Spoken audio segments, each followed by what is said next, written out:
हैं। जय हिंद दोस्तों, पिछली क्लास में अपने ने चर्चा किया था भारत के संविधान निर्माण भाग 1 के बारे में। आज हम उसके आगे की चीज़ों के बारे में कंप्लीट डिस्कशन करने वाले हैं और भारत के संविधान में परिचय क्या है, उसकी प्रस्तावना क्या है, उसके बारे में भी संपूर्ण चर्चा करेंगे। यहाँ पर अपने कुछ चीज़ें रिवाइज करेंगे, ध्यान दीजिएगा आप लोग। अपने ने देखा था कि भारत के संविधान निर्माण की प्रक्रिया शुरू कब हुई थी? 9 दिसंबर 1946 के दिन। 9 दिसंबर 1946 को भारत के संविधान की प्रक्रिया शुरू हुई और ये बन करके कंप्लीट हुआ 26 नवंबर 1949 को।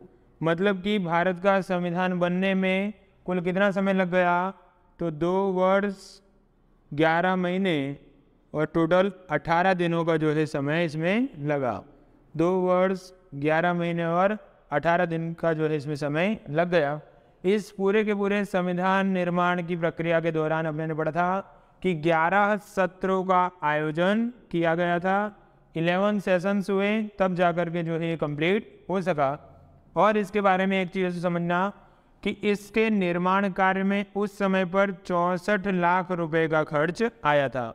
उस समय पर इसमें कितना खर्चा हो गया? 64 लाख रुपए। अगर इन्फ्लेशन के हिसाब से काउंट करेंगे, अगर जोड़ने जाएंगे, तो वर्तमान समय में ये रकम 190 करोड़ जितनी हो जाएगी। सोचिए, 64 लाख रुपए का खर्च उस जमाने में संविधान निर्माण में हुआ और इतना अधिक समय भी उसके लिए लग गया। हालांकि इतना अधिक समय लेने की वजह से संविधान सभा की आलोचना भी हुई, क्योंकि अमेरिका के जो संविधान निर्माता थे उन्होंने पूरा का पूरा संविधान 4 महीने में ही बना करके तैयार कर दिया था, जबकि भारत का संविधान बनने में लगभग 3 वर्ष का जो है समय लग गया। इसलिए संविधान सभा की आलोचना भी हुई। अब भारत का संविधान जो है वो 26 नवंबर को बन करके तैयार हो गया था, इसीलिए 26 नवंबर के दिन को संविधान दिवस के रूप में जाना जाता है।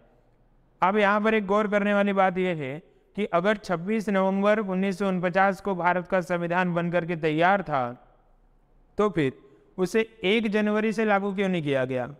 हैप्पी न्यू ईयर वाले दिन से लागू किया जा सकता था ना भाई।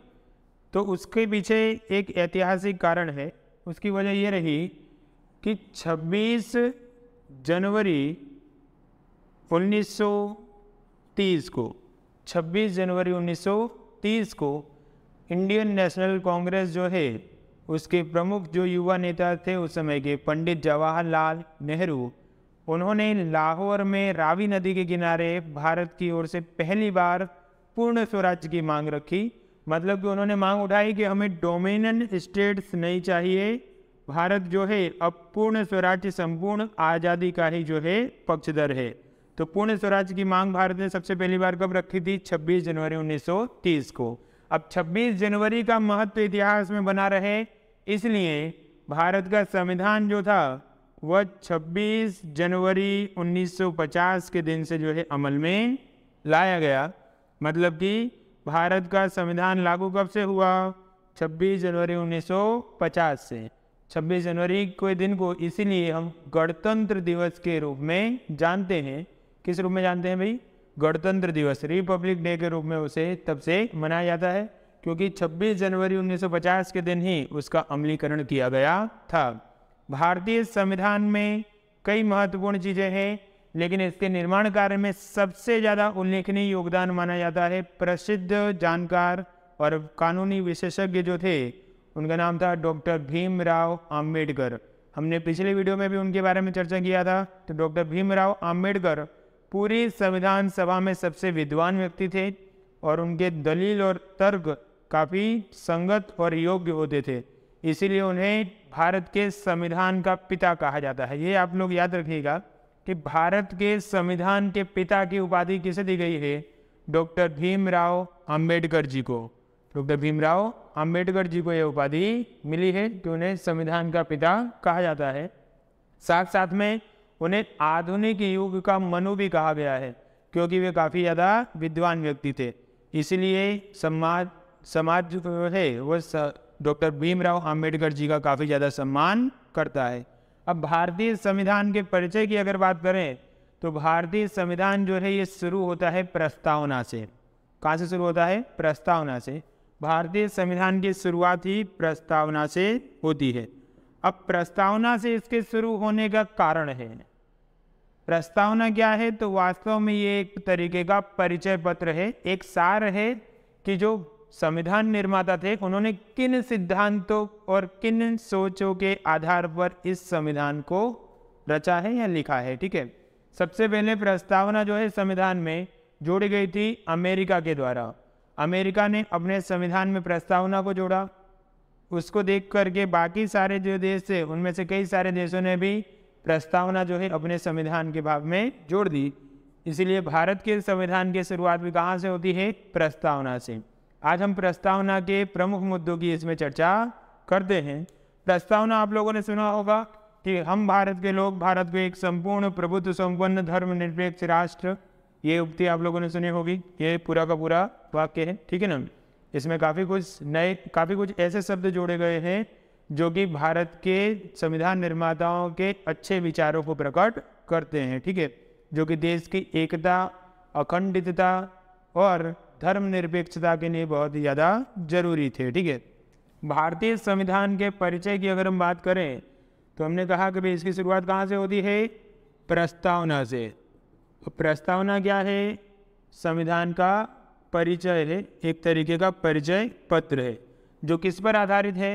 तो अपने पढ़े थे कि संविधान निर्माण की प्रक्रिया जब शुरू हुई थी तो पंडित जवाहरलाल नेहरू ने एक उद्देश्य प्रस्ताव पारित किया था, जिसमें उन्होंने भाषण दिया था और कई महत्वपूर्ण चीज़ें उसमें उन्होंने बताई थी।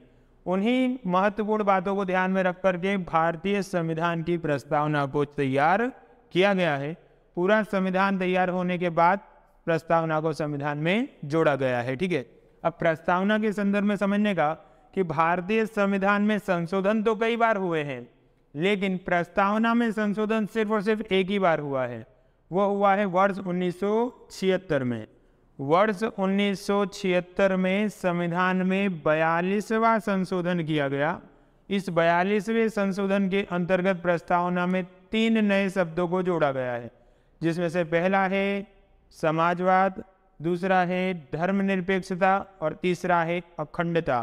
तो समाजवाद, धर्मनिरपेक्षता और अखंडता, ये 3 नए शब्द संविधान में कब जोड़े गए हैं? वर्ष 1976 में, जो कि कब हुआ है? 42वें संशोधन में जो है किया गया है। ठीक है, आई होप आपको इतना समझ आ रहा होगा। भारतीय संविधान की प्रस्तावना में कई महत्वपूर्ण शब्द हैं जो कि काफ़ी उदात्त विचारों के बारे में बताते हैं, जिनमें से पहला शब्द है संप्रभुता। पहला शब्द है संप्रभुता। संप्रभुता का अर्थ ये होता है कि भारत एक संप्रभु राष्ट्र है। ये शब्द आप लोगों ने कई बार सुना होगा न्यूज़ चैनल्स में, या फिर कई नेताओं के बयानबाजी में भी ये सुनने को मिलता है कि भारत एक संप्रभु राष्ट्र है, या India is a sovereign nation, sovereignty वाला देश है। ठीक है, तो संप्रभुता जो है उसका अर्थ क्या होता है? तो संप्रभुता जो है वो ऐसा दिखाता है कि भारत जो है वो अब किसी पर निर्भर नहीं है, ना ही वह अन्य किसी देश का डोमिनियन है। ठीक है, भारत किसी पर निर्भर नहीं है और ना ही वह किसी अन्य देश का डोमिनियन है। हो सकता है कि भारत कई संस्थाओं में सदस्यता ले, लेकिन इसका कतई ये अर्थ नहीं है कि भारत अपने हितों से समझौता करके कोई फैसले को स्वीकार करेगा। भारत अपने रक्षा के लिए या अपने हितों के लिए स्वयं के फैसले ले सकता है, भले ही वह आंतरिक मामला हो या बाह्य मामला, दोनों ही मामलों में भारत स्वयं के निर्णय स्वयं से करेगा। यही जो है संप्रभुता का ख्याल है। ठीक है, इसीलिए भारत को एक संप्रभु राष्ट्र के दर्जे के रूप में अपने जान सकते हैं। इसी तरीके का एक टॉपिक है, एक शब्द आता है भारत की प्रस्तावना में जिसे हम कहते हैं समाजवादी। अब भारत के संविधान में समाजवादी शब्द पहले से लिखा हुआ नहीं था, लेकिन जो संविधान निर्माता थे उन्होंने कई महत्वपूर्ण चीज़ें जो है वो लिखी थी समाजवाद को आधार रखकर ही। अर्थात कि समाजवादी शब्द का उल्लेख भले नहीं हुआ, लेकिन विचार उनके समाजवादी वाले ही थे। अब भारत का जो समाजवाद है ये कब जोड़ा गया है इसमें? तो वर्ष 1976 में 42वां संशोधन करके ये समाजवादी शब्द को जोड़ दिया गया है प्रस्तावना में। अब इसमें है क्या? तो समाजवादी जो है भारत का ये लोकतांत्रिक समाजवाद है, साम्यवादी समाजवाद जैसा नहीं है। इसीलिए इस लोकतांत्रिक समाजवाद में दोनों ही प्रकार के अर्थतंत्र की व्यवस्था देखने को मिलती है। यहाँ पर उत्पादन के साधनों की मालिकी सरकार के पास भी होगी और साधनों की मालिकी निजी क्षेत्रों के पास भी होगी। दोनों की मालिकी देखने मिलती है, इसलिए इसे मिश्र व्यवस्था के रूप में हम जान सकते हैं। मिश्र व्यवस्था के रूप में इसे जाना जा सकता है कि भारत में अर्थतंत्र की व्यवस्था कैसी है, मिश्र। यहाँ पर उत्पादन के साधनों की मालिकी सरकार के पास भी है और निजी क्षेत्रों को भी जो है सौंपी गई है, ताकि दोनों मिलजुल करके जो है देश को आगे बढ़ा सकें। हमने पहले भी कहा कि ये समाजवाद साम्यवादी समाज व्यवस्था से अलग है। ये मूल रूप से गांधीवादी विचारधारा और साथ साथ में मार्क्सवादी विचारधारा से प्रेरित है, जिसमें खास तौर पर गांधीवादी विचारधारा वाले समाजवाद का महत्व दर्शाया गया है। इस समाजवाद की व्यवस्था में मूल उद्देश्य ये है कि जो गरीब व्यक्ति हैं उन्हें भी अवसर की असमानता झेलनी न पड़े, अर्थात कि सभी को आगे बढ़ने के एक समान अवसर मिलें, इसलिए ऐसी प्रकार की व्यवस्था की गई है। इसके अलावा कुछ महत्वपूर्ण चीज़ें हैं, जैसे पंथ निरपेक्ष अथवा धर्म निरपेक्षता जिसे हम कहते हैं। धर्म निरपेक्षता क्या होता है? तो भारतीय संविधान जो है इसमें मूल रूप से ये शब्द कहीं पर भी पहले उल्लेखित नहीं किया गया था। हालांकि जो संविधान निर्माता थे उनके आदर्श इसी प्रकार के थे कि सभी धर्मों को वे समान महत्व दें और किसी एक धर्म का कोई बोलबाला ना हो। लेकिन 1976 में ये शब्द को भी जोड़ दिया गया है भारत की संवैधानिक प्रस्तावना में। तो धर्मनिरपेक्षता का अर्थ ये होता है कि भारत जो है उसका स्वयं का कोई धर्म नहीं है, अर्थात कि राष्ट्र जो है उसके लिए सारे धर्म जो है वो एक समान है। कोई भी व्यक्ति उसकी इच्छा के अनुसार किसी भी धर्म का पालन कर सकता है, उसका प्रचार प्रसार वगैरह कर सकता है। उसके लिए कोई अन्य व्यक्ति उस पर किसी प्रकार का कोई दबाव बना सकता नहीं है।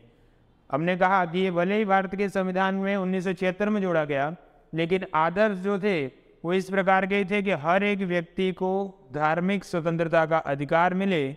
इसीलिए धार्मिक स्वतंत्रता जो है वो संवैधानिक अनुच्छेदों में देखने को मिलती है।